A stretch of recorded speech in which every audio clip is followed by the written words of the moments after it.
All right, with the temperatures peaking like they are, as Kim was just showing us, we really want to talk about our kids and the hot weather. So this morning we brought in Dr. Joseph Winchell, who is with Cardon's Children's Medical Center, as well as Banner Desert Hospital out in Mesa.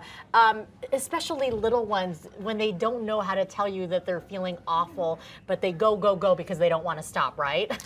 True, that's a good point, Tess. So with kids have a tough time with dissipating or losing heat, right? And so they generate much more heat than we do, and they have a tougher time losing the heat than we do. And so a lot of times kids won't seek out hydration until they're already well dehydrated, at least 10% dehydrated.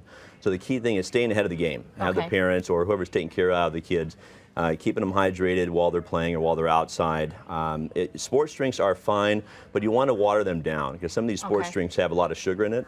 And with that sugar, that could act as a diuretic and make them more dehydrated. Then it's actually working against them instead of giving them the electrolytes they need. Yeah. A lot of kids we think, oh, it's so hot, let's get them in the water, let's get them in the pool. Not such a good thing when temperatures are peaking like this near 120.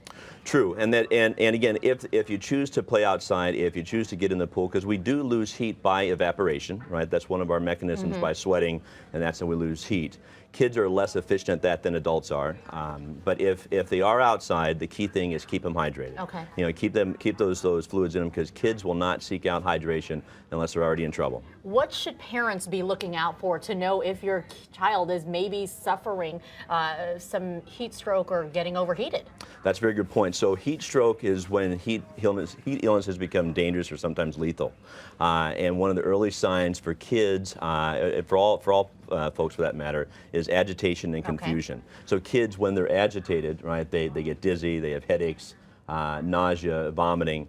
That's what we see in the hospital. And those are probably the more common thing when it gets to that point of vomiting or nausea.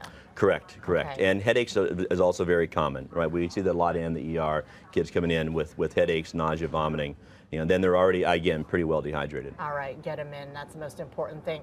What are you guys seeing right now in terms of the ER? Kids just being brought in because they're spending too much time in the sun and not drinking water?